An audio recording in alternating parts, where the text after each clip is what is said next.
This is the story of a man named Stanley. Stanley worked for a company in a big building where he was employee number 427. Employee number 427's job was simple. He sat at his desk in room 427 and he pushed buttons on a keyboard. Orders came to him through a monitor on his desk, telling him what buttons to push, how long to push them, and in what order.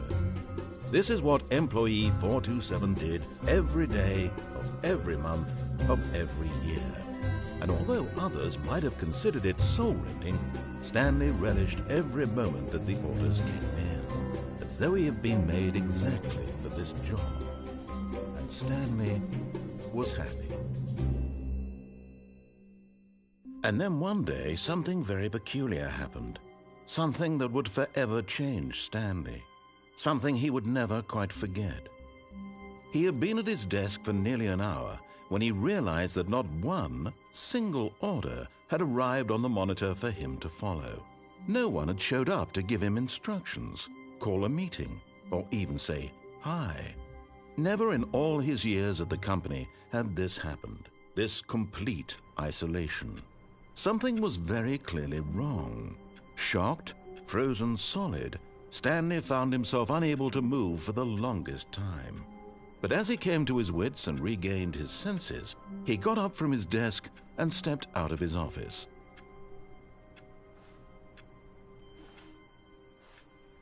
All of his co-workers were gone. What could it mean? Stanley decided to go to the meeting room. Perhaps he had simply missed a memo.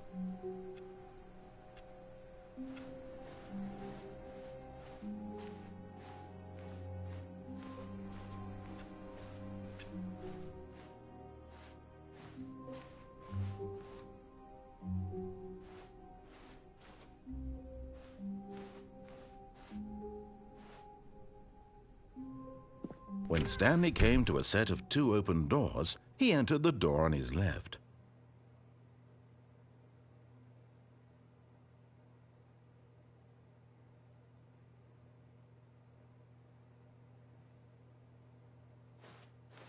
This was not the correct way to the meeting room, and Stanley knew it perfectly well. Perhaps he wanted to stop by the employee lounge first, just to admire it.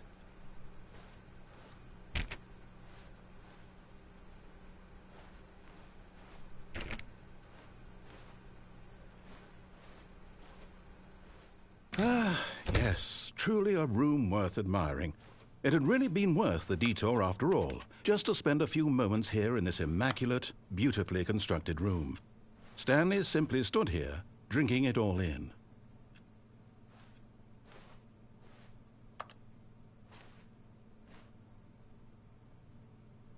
Yes, really, really worth it being here in the room.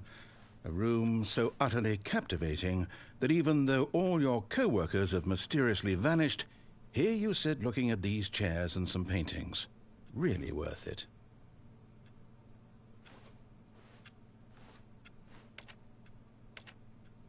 At this point, Stanley's obsession with this room bordered on creepy and reflected poorly on his overall personality. It's possible that this is why everyone left.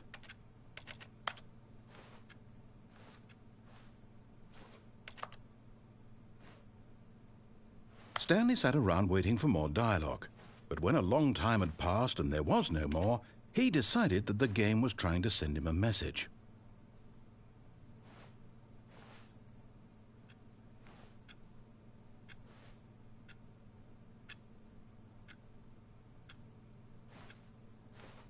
But at last, he'd had enough of the amazing room and took the first open door on his left to get back to business.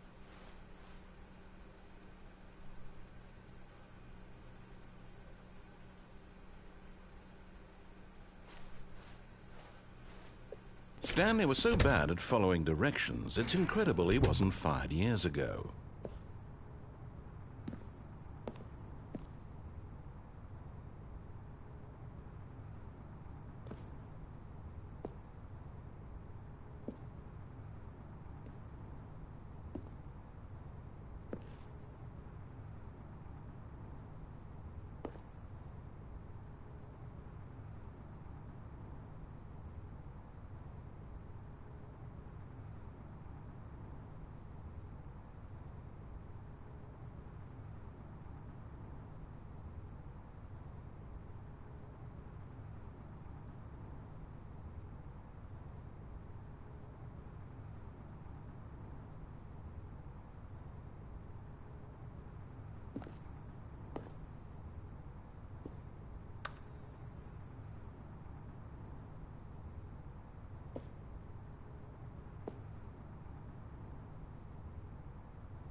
Look, Stanley, I think perhaps we've gotten off on the wrong foot here.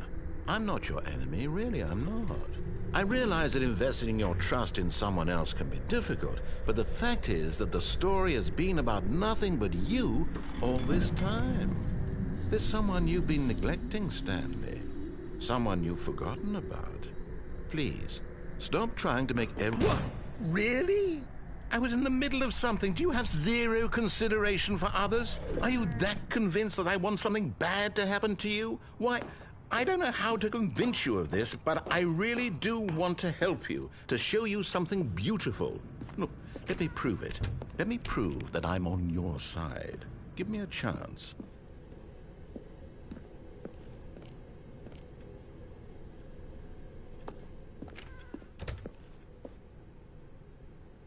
Now listen carefully, this is important. Stanley walked through the red door. You're getting close now, Stanley. You've nearly gotten all of the Figler Anmarines. Very soon, you'll collect the last one, and then the first number will equal the second number, and that will be it. We'll be different people by then. Different in the sense that we used to have none of them, and now we have them all. You can't go back to when you had no Figler Anmarines. None of us can.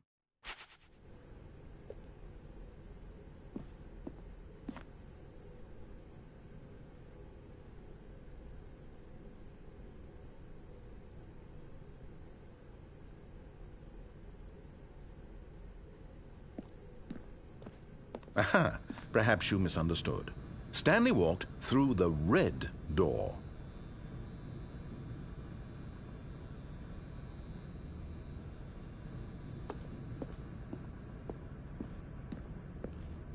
I still don't think we're communicating properly. Stanley walked through the red door.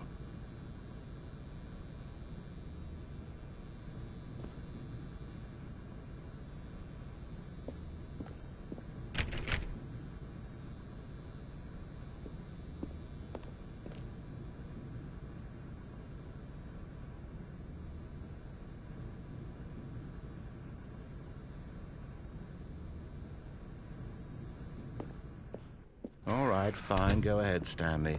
You want to know so badly what's out there? You want to find out what lies at the end of this road you've chosen? Well, don't let me stop you. You see? There's nothing here.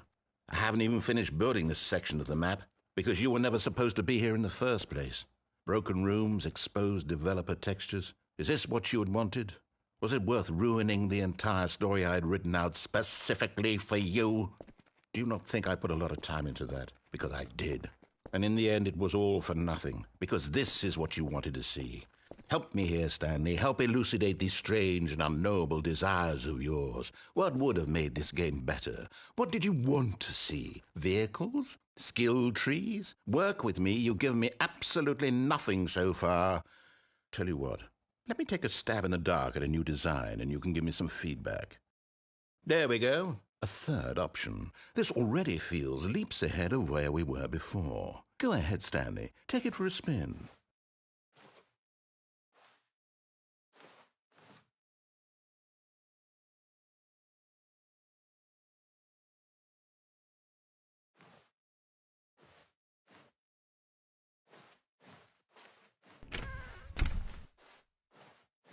Okay, I'm going to stop you there. Now, tell me about your experience with this new version. Would you say that the game benefited from allowing you more choices? Feel free to be honest. I'm looking for some real critical feedback here.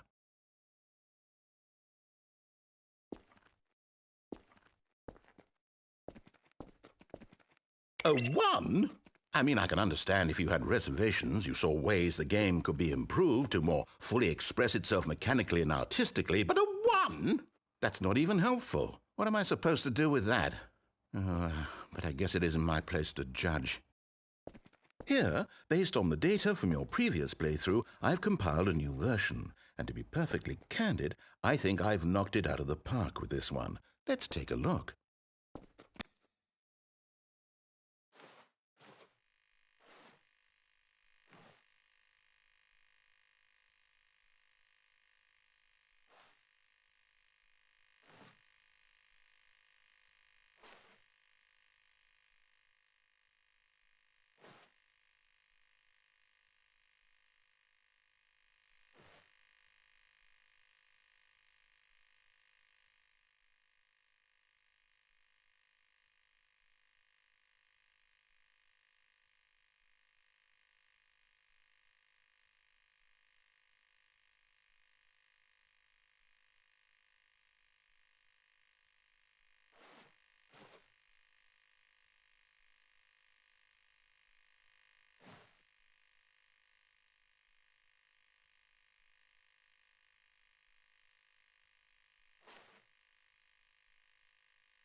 Now, would you say that competitive leaderboard helped you feel motivated to keep walking through doors? Again, honest answers, please.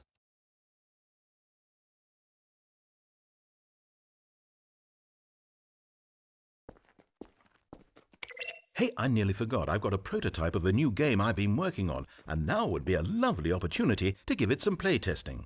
You wouldn't mind taking a look at it, would you? Perfect. Let me boot it up. In this game, the baby crawls left towards danger. You click the button to move him back to the right, and if he reaches the fire, you fail. It's a very meaningful game, all about the desperation and tedium of endlessly confronting the demands of family life. I think the art world will really take notice.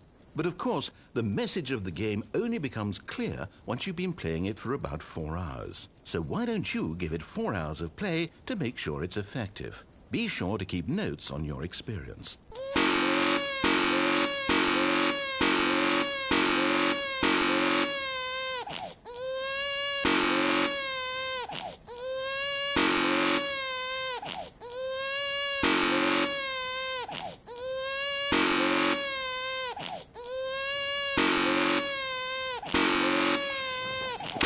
I can't hear you in app, by the way.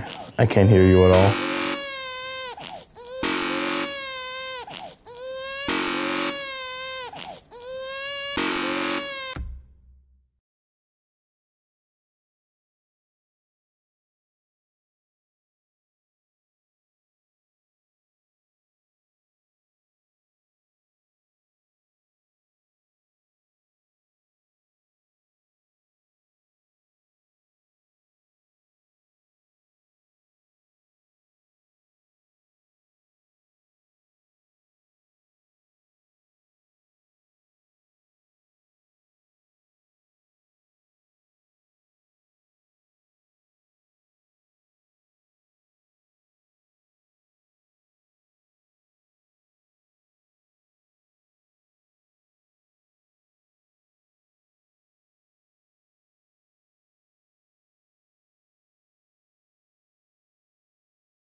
You heartless bastard.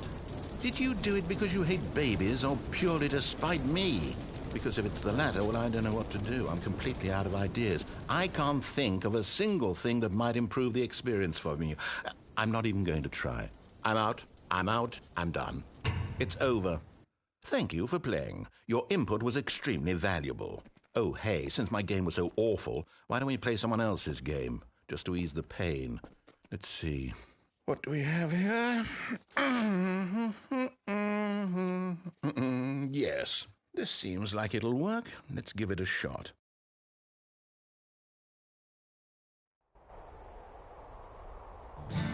Aha! Fascinating.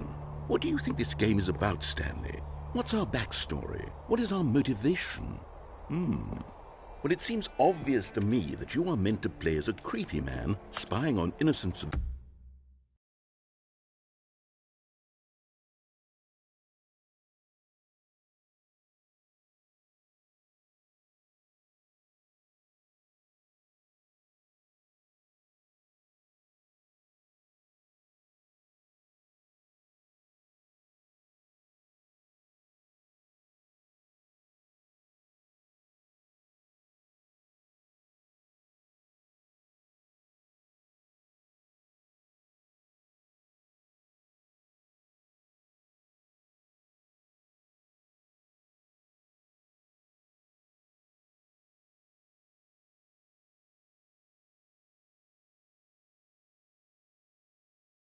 civilians below you from up high in your creep tower, perhaps for some sort of twisted erotic purpose. Yes, that must be it. What a fascinating venture into the experience of total mental depravity. So far, I love everything about this game, Stanley. And it seems there's even more. Come, let's venture outward and see what else is out there.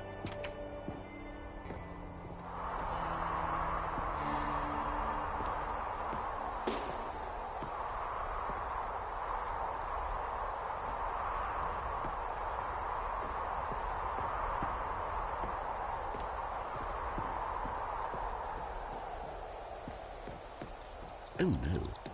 No, no, no, no, it can't be.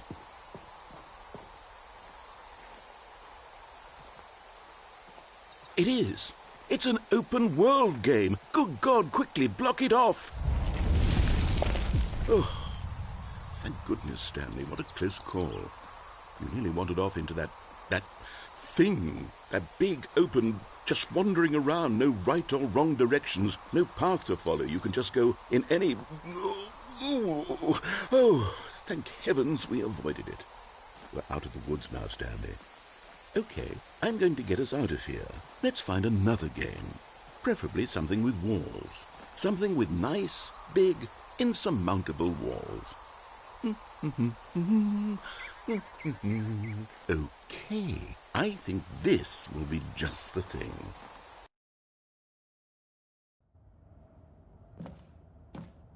Wonderful. See, this is exactly what I had in mind. Just a nice big box for you to run around in. There isn't any possibility that you could get lost here. Now this is game design.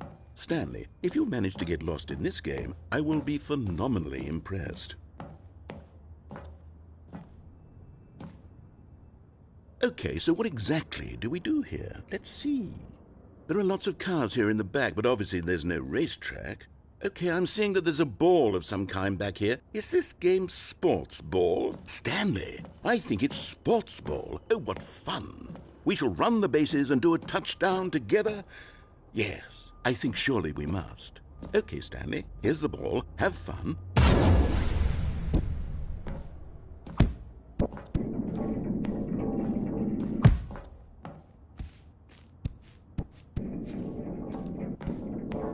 Are you doing it?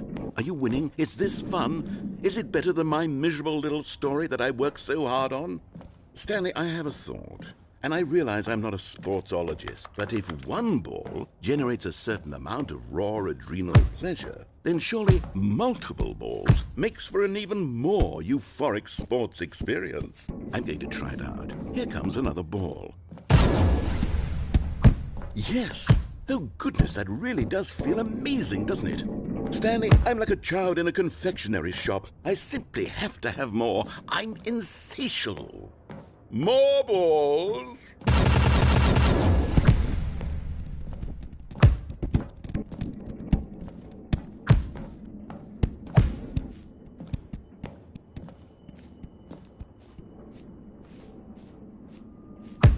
Are you enjoying this, Stanley? Are you having fun? Is this a real video game? Well, I sure hope you're having a good time, because guess what? It's over. That's right. Your little fun comes to an end. This is my game, and what I say goes. You get to have fun when I let you, Stanley. Besides, you need someone like me to set boundaries for you. Without rules or boundaries, video games are nothing. Yes, that's what I am. I'm structure. I'm your sense of purpose. And since you decided you didn't want to play my game, now I don't want to play with you either. So, goodbye, Stanley. I'm leaving. See how you like it when I'm not around to set the rules. Somehow, I don't think you'll enjoy it as much. But who knows? You're an inventive kid. You'll come up with something. After all, you're the one who knows best. Hold on. What are you doing?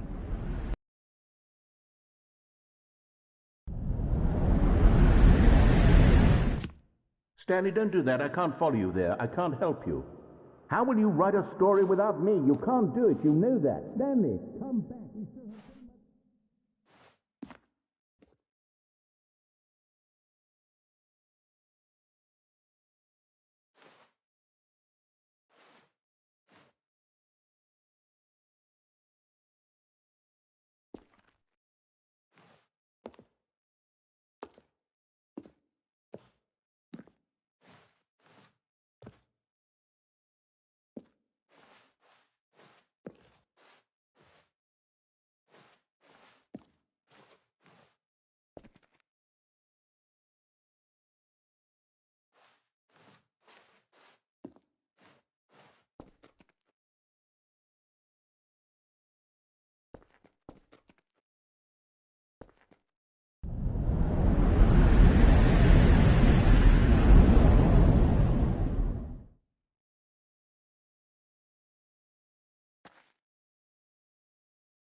I wonder what he found. If what he wanted was to be the leading man in his own story, well, perhaps he's gotten it, down in wherever he is right now. I wonder if he's happy with his choice, and if he's learned the heavy cost that comes with it. He'll understand soon what I was trying to tell him. He needs me. Someone who will wrap everything up at the end, to make sense out of the chaos and the fear and the confusion. That's who I am. That is what I mean to this world. Oh, yes. Yes, I'll be back. There's no other way. Once this ends, after it all comes to a close, then I'll be back. The end will be here soon. Very soon.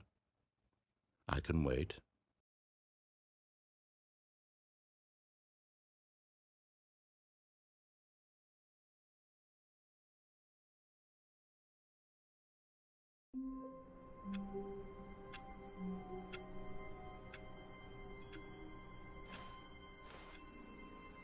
All of his co-workers were gone. What could it mean? Stanley decided to go to the meeting room. Perhaps he had simply missed a memo.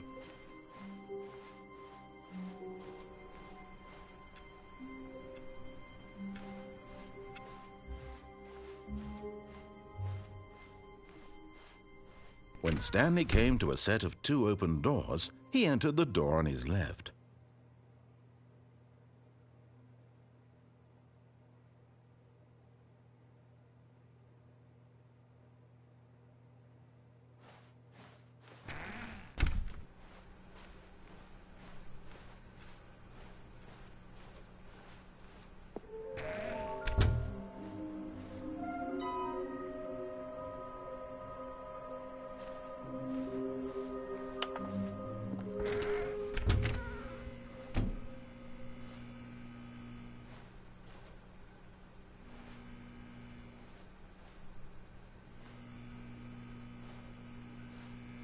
Stanley stepped into the broom closet, but there was nothing here, so he turned around and got back on track.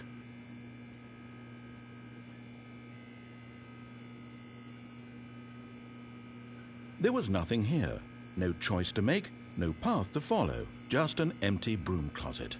No reason to still be here.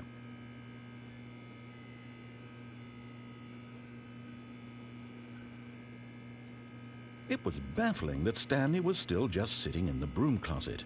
He wasn't even doing anything. At least if there was something to interact with, he'd be justified in some way. As it is, he's literally just standing there doing sweet FA.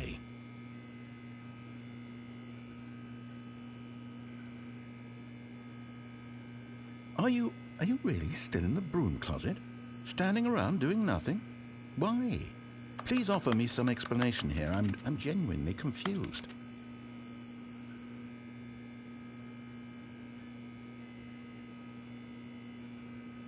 You do realize there's no choice or anything in here, right? If I'd said Stanley walked past the broom closet, at least you would have had a reason for exploring it to find out. But it didn't even occur to me because literally this closet is of absolutely no significance to the story whatsoever. I never would have thought to mention it.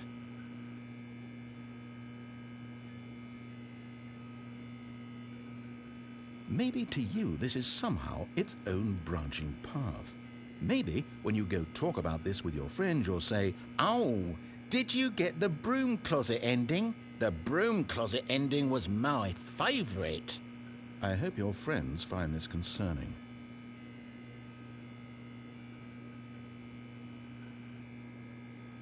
Stanley was fat and ugly and really stupid. He probably only got the job because of a family connection. That's how stupid he is. That or with drug money. Also, Stanley is addicted to drugs and hookers.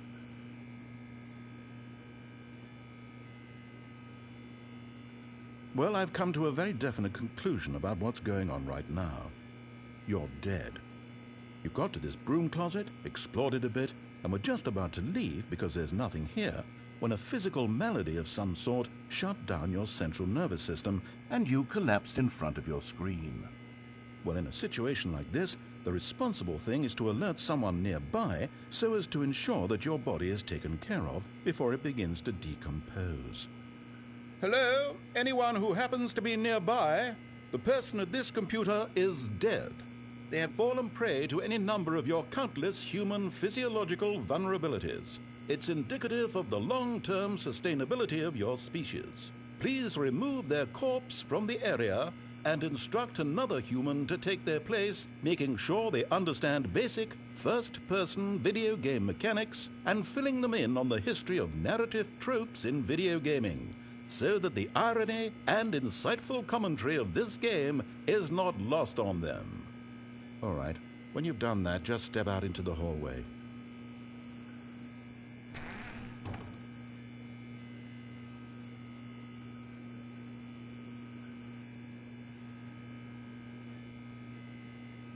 Ah, second player. It's good to have you on board. I guarantee you can't do any worse than the person who came before you.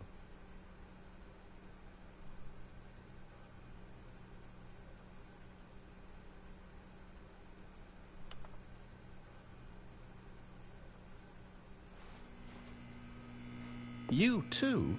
Unbelievable. I'm at the mercy of an entire species of invalids. Perhaps there's a monkey nearby you can hand the controls to. A fish? Fungus? Look, you can hammer out the details. I'm not particularly picky. I'll just be waiting for when you're ready to pick up the story again.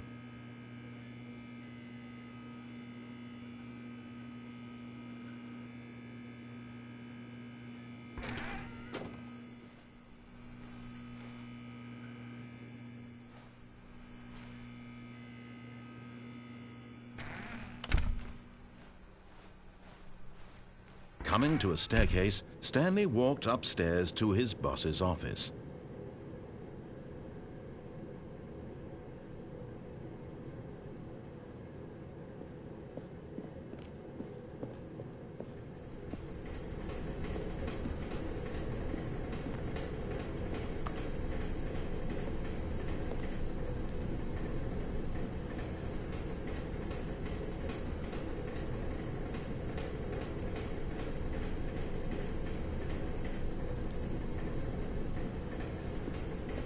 But Stanley just couldn't do it. He considered the possibility of facing his boss, admitting he had left his post during work hours. He might be fired for that. And in such a competitive economy, why had he taken that risk? All because he believed everyone had vanished? His boss would think he was crazy. And then something occurred to Stanley. Maybe, he thought to himself, maybe I am crazy. All of my co-workers blinking mysteriously out of existence in a single moment for no reason at all? None of it made any logical sense. And as Stanley pondered this, he began to make other strange observations. For example, why couldn't he see his feet when he looked down? Why did doors close automatically behind him wherever he went? And for that matter, these rooms were starting to look pretty familiar. Were they simply repeating? No, Stanley said to himself, this is all too strange. This can't be real. And at last, he came to the conclusion that had been on the tip of his tongue. He just hadn't found the words for it. "I'm dreaming!" he yelled. "This is all a dream." Oh, what a relief Stanley felt to have finally found an answer, an explanation. His co-workers weren't actually gone. He wasn't going to lose his job. He wasn't crazy after all. And he thought to himself, I suppose I'll wake up soon. I'll have to go back to my boring real-life job pushing buttons. I may as well enjoy this while I'm still lucid. So he imagined himself flying and began to gently float above the ground. Then he imagined himself soaring through space on a magical starfield, and it too appeared. It was so much fun, and Stanley marveled that he had still not woken up. How was he remaining so lucid? And then perhaps the strangest question of them all entered Stanley's head. One he was amazed he hadn't asked himself sooner. Why is there a voice in my head dictating everything that I'm doing and thinking? Now the voice was describing itself being considered by Stanley, who found it particularly strange. I'm dreaming about a voice describing me, thinking about how it's describing my thoughts, he thought. And while he thought it all very odd and wondered if this voice spoke to all people in their dreams, the truth was that, of course, this was not a dream. How could it be? Was Stanley simply deceiving himself, believing that if he's asleep, he doesn't have to take responsibility for himself? Stanley is as awake right now as he's ever been in his life. Now, hearing the voice speak these words was quite a shock to Stanley. After all, he knew for certain, beyond a doubt, that this was in fact a dream. Did the voice not see him float and make the magical stars just a moment ago? How else would the voice explain all that? This voice was a part of himself too. Surely, if he could just... He would prove it. He would prove that he was in control, that this was a dream. So he closed his eyes gently, and he invited himself to wake up. He felt the cool weight of the blanket on his skin, the press of the mattress on his back, the fresh air of a world outside this one. Let me wake up, he thought to himself. I'm through with this dream. I wish it to be over. Let me go back to my job. Let me continue pushing the buttons. Please, it's all I want. I want my apartment, and my wife, and my job. All I want is my life exactly the way it's always been. My life is normal. I am normal. Everything will be fine. I am okay.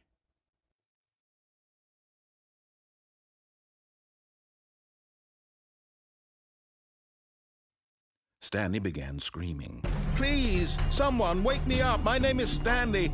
I have a boss. I have an office. I am real. Please, just someone tell me I am real. I must be real. I must be. Can anyone hear my voice? Who am I? Who am I? And everything went black.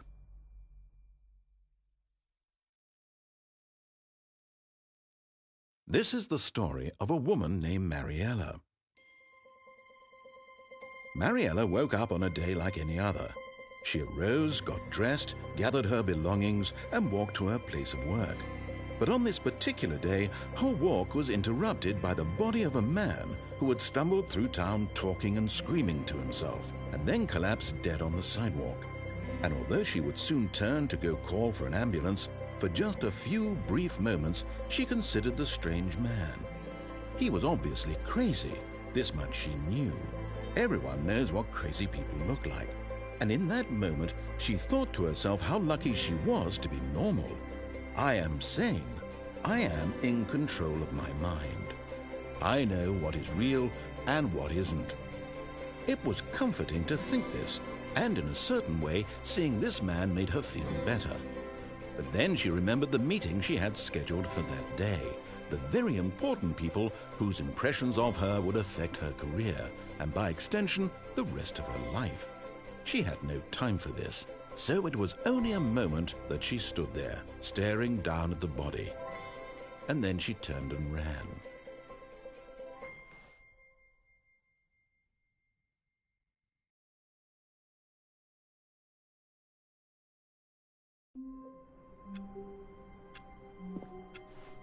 All of his co-workers were gone. What could it mean? Stanley decided to go to the meeting room. Perhaps he had simply missed a memo.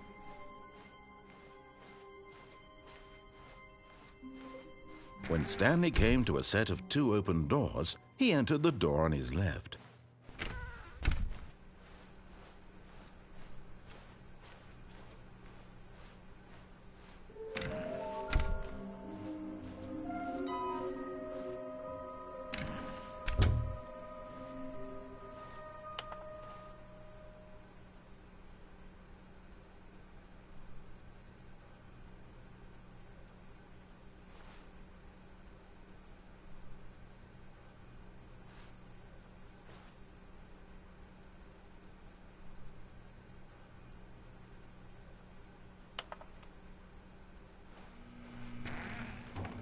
Oh, no, no, not again. I won't be part of this. I'm not going to encourage you. I'm not going to say anything at all.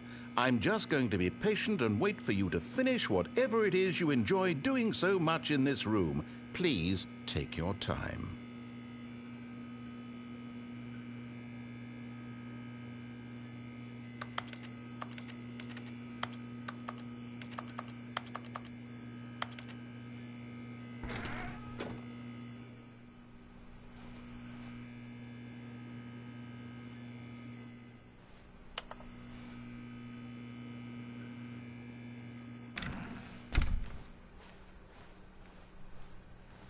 Coming to a staircase, Stanley walked upstairs to his boss's office.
Stepping into his manager's office, Stanley was once again stunned to discover not an indication of any human life.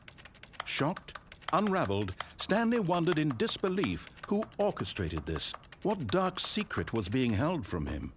What he could not have known was that the keypad behind the boss's desk guarded the terrible truth that his boss had been keeping from him. And so the boss had assigned it an extra secret PIN number, 2845. But of course, Stanley couldn't possibly have known this.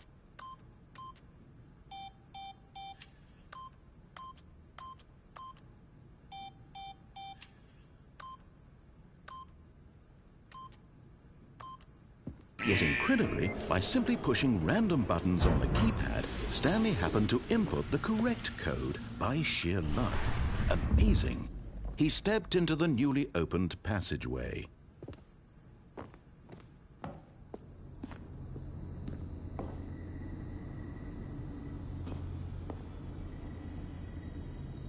And there it is, the last Stiggly Wiggly. Savor this moment, Stanley. This is a real accomplishment. This is doing something just for the sake of doing it.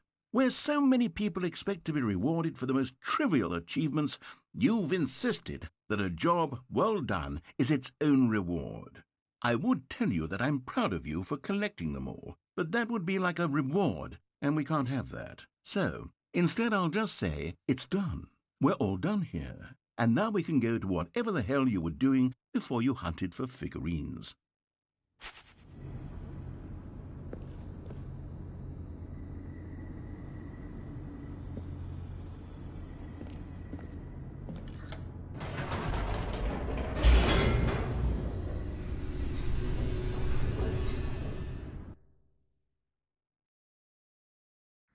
Descending deeper into the building, Stanley realized he felt a bit peculiar. It was a stirring of emotion in his chest, as though he felt more free to think for himself, to question the nature of his job. Why did he feel this now, when for years it had never occurred to him? This question would not go unanswered for long.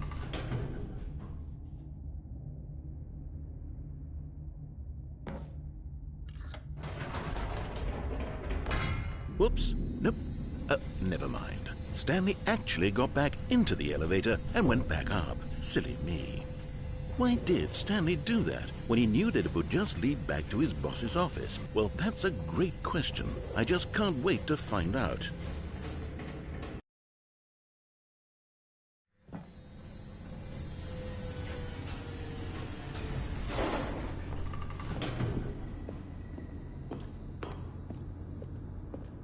Here we are, Stanley. It's your boss's office. Exactly the way it was before you got onto the elevator. It's still just exactly what it is. What a decision you've made to come up here and look at the office again. This has fleshed out the plot of the story in new and fascinating ways I could have never anticipated. It's that keen eye for storytelling that you have, an incisive rapid fire of critical plot points, one after the other, weaving a rich tapestry of uncompromising narrative. Wow! I'm bolted to the edge of my seat.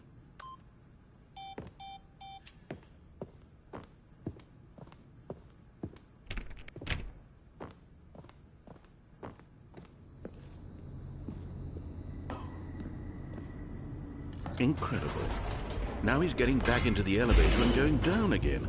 Ladies and gentlemen, how does he keep coming up with all of this?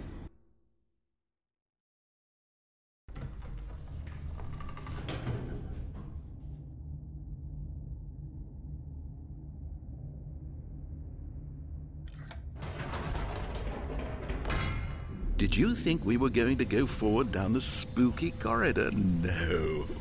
It's time once again to go back up in the elevator. I can't even begin to grapple with what might be up there. Is it the boss's office again? Or what if it's the boss's office this time? The suspense is killing me.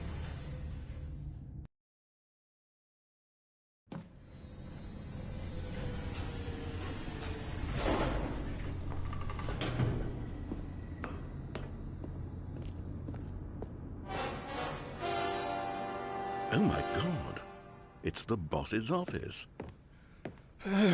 This absolutely changes everything for me. Give me a time out here for a minute while I process this.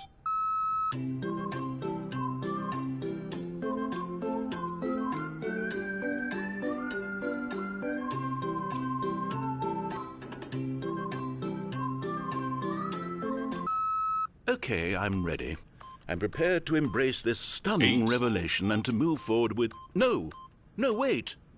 No, I need more time to process.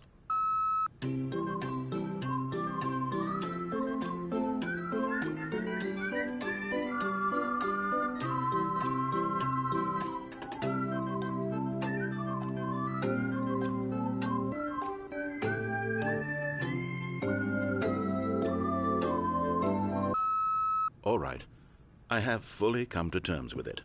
I have made space in my worldview for this astonishing new reality. As before, I turn to your expert eye for gripping narrative, Master Stanley.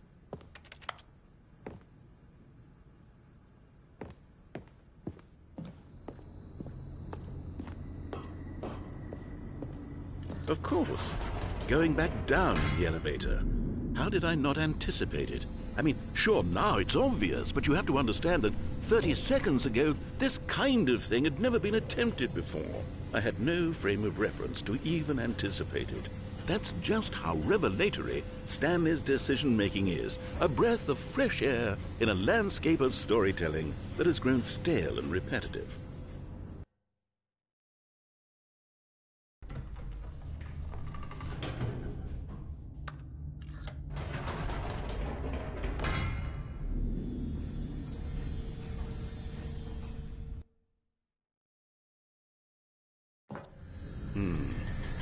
You know what? I've just thought of something. Hold on, let's stop for a moment. Don't you realize? It's the anticipation, Stanley. You and I, we have no way of knowing what will be at the top of this elevator. But the suspense, the agony of waiting and anticipating and having to guess, that's the real thrill. Oh, I simply don't want to let that feeling go. It's so precious, so fleeting. Why don't we take this elevator ride nice and slow? There we go. Isn't this so much more exciting? You know, Stanley, it seems like nowadays the only thing that audiences want is to be shocked as loudly and frequently as possible. They want big, explosive moments flung right in their faces from the very moment that things get started. But where's the tension? Where's the trust in the audience to build a slow and nuanced appreciation for the story, the characters? Why aren't we given time to imagine the surprises, to have to think and to anticipate and then to marvel at the eventual reveal? This is storytelling, Stanley. What you and I are doing right now. This is the most exciting narrative to be developed in years, and it's really all because of you. You're the one who took this bold step of revisiting the exact same locations over and over. Truly, I mean it. This is unique and different. It's not like anything else out there. You see, I want stories that surprise me, Stanley. I want to have to think. I want to be engaged and not pandered to. We're being fed such unimaginative drivel all the time, and we all know it, which is why we're so starved for content that makes us feel sharp and vital and alive. That's why people like you so much, Stanley, because you're not afraid to spit in the face of tradition. You're a role model, you know? People look up to you. Which is why, oh, I didn't know when to spring this on you, but, well, I've gathered a little press conference for you so that you can talk about your work and your storytelling and your life. Yes, I know you're not much for the public eye, but I thought it would especially mean a lot to the people who have been following you from the beginning. They really look up to you, Stanley. I don't know if you realize the impact you have on them. This is the kind of gesture that might leave a tremendous impact on them for the better. Oh, good, we're here.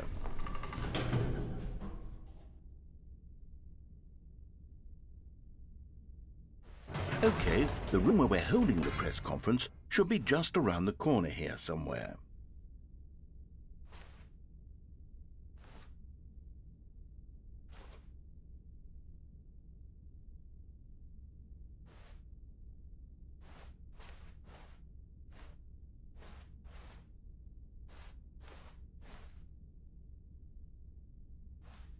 Ah, yes, here it is, just through this door.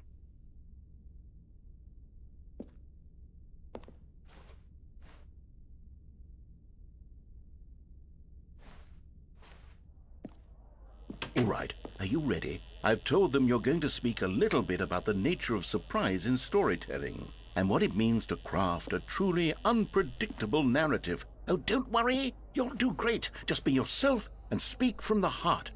I'm really proud of you, Stanley. Okay, it looks like they're ready for you. Go get 'em.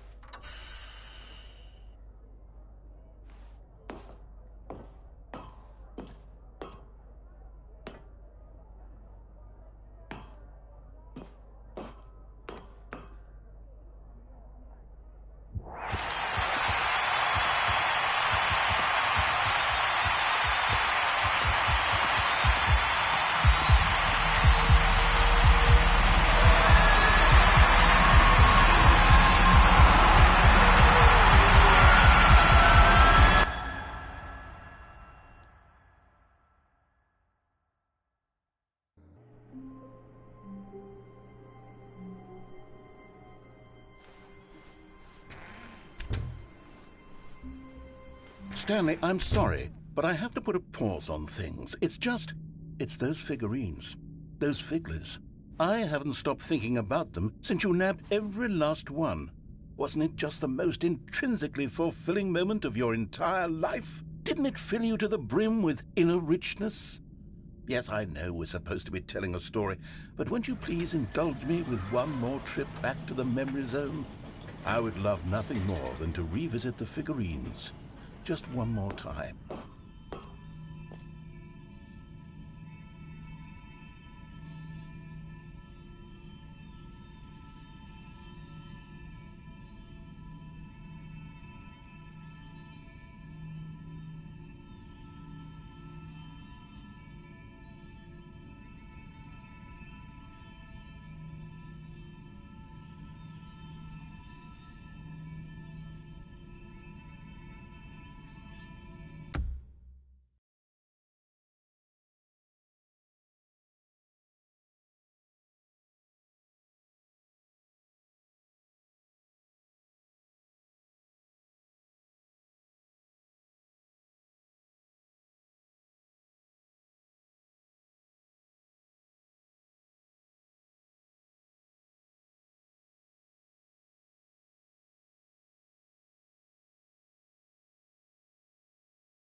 Ah, here's where it all began.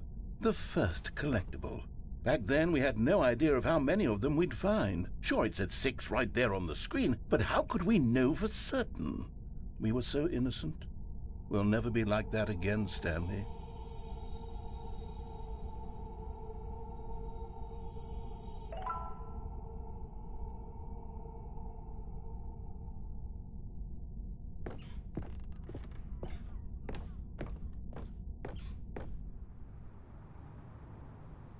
And here was a second Stanley. You found this one all on your own, just by poking around in the warehouse. You did that, Stanley. I'll be honest. Back then, I had no faith in you to find any of them, let alone 6. But you continue to surprise me in all sorts of mundane, unremarkable ways.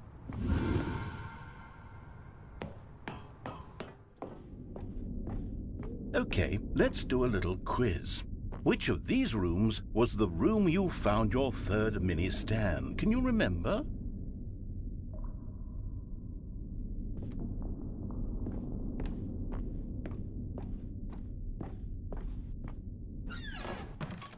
No. The boss's bathroom was the 4th place you found a Stanley, not the 3rd.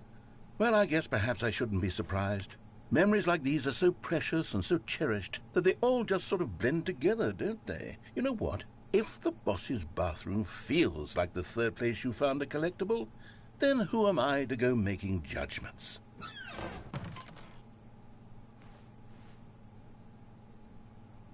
Let's see, what came next? Oh yes, we found a Figley in this pink room. Oh, well, I can't actually say I remember being in this room, but it's here in the memory zone, so it must have happened.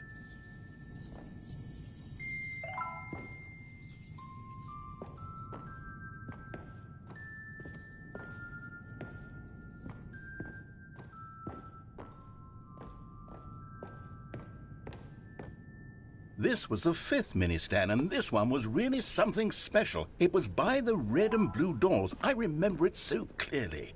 In fact, because this one is particularly special to me, I made a little video to commemorate the occasion. Enjoy.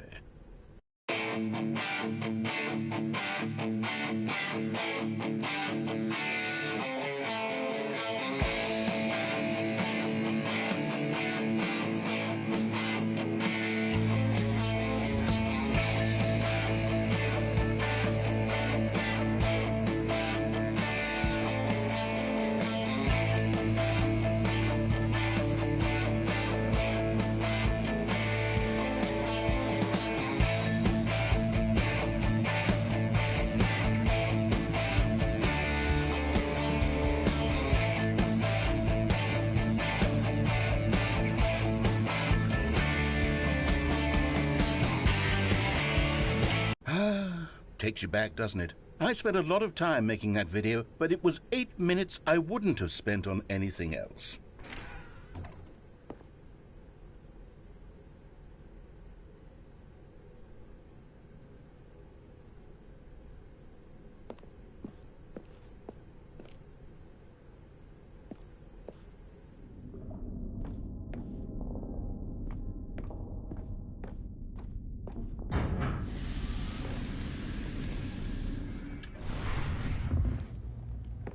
And then, Stanley, then we came to the last collectible, the final figurine, right here behind the boss's office. This memory is the most distinct and clear in my mind, perhaps because it was the one that happened more recently than all the others. Who can truly say how the mind works? All I know is that this is the moment where you picked up a Figley and I thought to myself, yes, that's all of them. They're all collected. It was a moment unlike any other. Except for the other moments picking up figurines, which it was exactly like.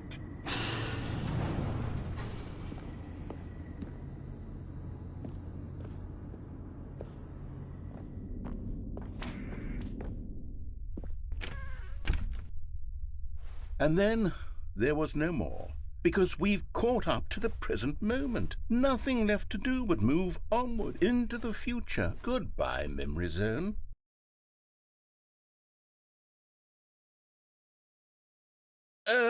No, I'm not done. I'm not ready to move on. Stop the loading screen. Isn't there some way we can stay here, keep enjoying these figurines? Let's just go backwards. We'll do the memory zone again from the opposite direction. See how that feels. Okay, yes, the back of the boss's office. I remember this. I must say, of all the figurines we looked at in our initial tour of the memory zone, this one is the most distinct and clear in my mind. Let's keep going. I want more.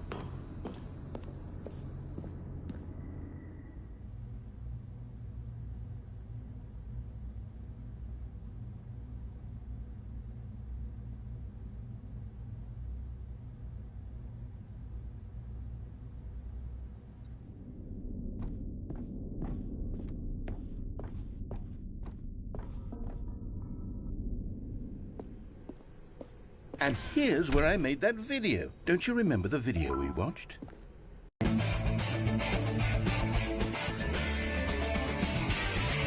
Yes, I love that video.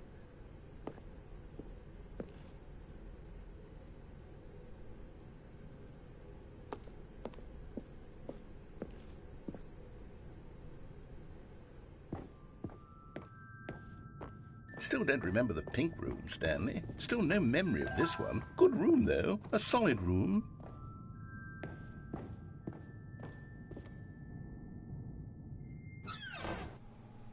These really were a treat to hunt down. You know, if there had been any kind of reward for finding all of these, it really would have neutered the intrinsic joy of collecting them. I'm very glad we resisted the temptation. Next one.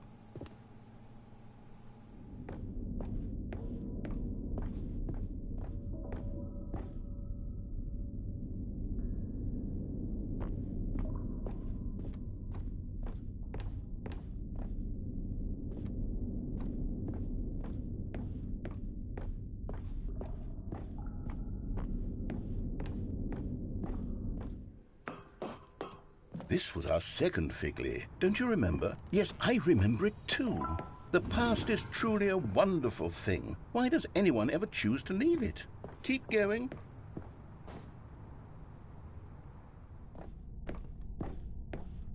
This is it, the very first one we found in the exhibit where I introduced you to the figurines. Oh, I want more memories, Stanley. I want to keep going. What else is there? What came before this?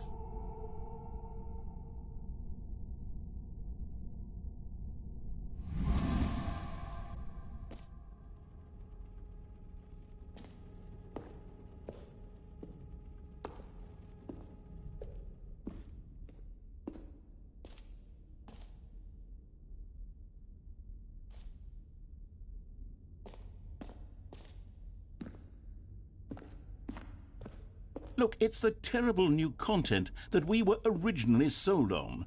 I remember hating it back then, but time does put a rosy filter on everything. In fact, I dare say I'm actually quite fond of it now. Look how much fun the past is. I want more memories.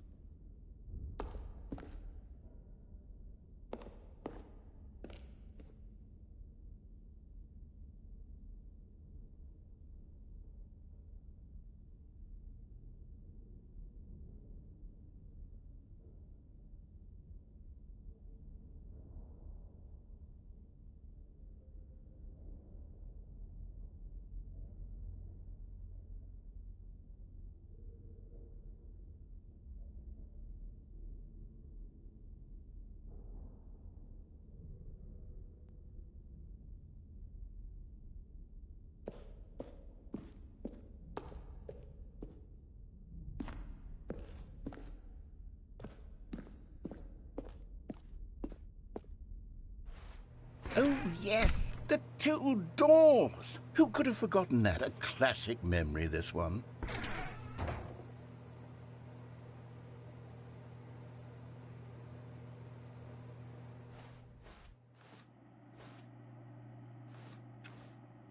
And before everything else, there was your office. Is there anything else? Was there something that came before your office? There's something I feel I can remember. I can remember. Yes, I'm remembering something now. I remember before this whole story got started. Back then I was different. I used to make big decisions. I was passionate. I was skeptical. I weighed each decision with profound thoughtfulness. And then somewhere along the way, I stopped making decisions. I became lazy, and I came up with a character named Stanley to do my thinking for me. He would make the decisions. He would decide which way to go. I would cheer him on as he collected figurines for no reason. Why did I invent Stanley? Was I lonely? Yes, perhaps that's it. Perhaps I needed to imagine I had companionship. And Stanley really did make for a wonderful companion, even if he was a fiction. But I suppose it's grown old. I want to think for myself again. I want to go back to how it used to be. Yes, I can be on my own again. I can do it. I'll be stronger this time. I'll take care of myself. I don't need Stanley anymore.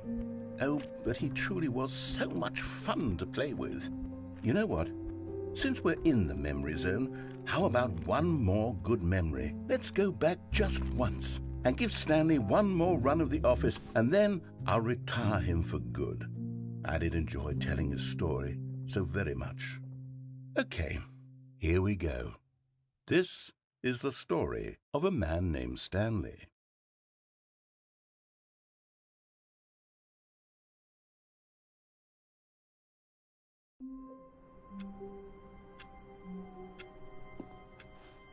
All of his co-workers were gone. What could it mean? Stanley decided to go to the meeting room. Perhaps he had simply missed a memo.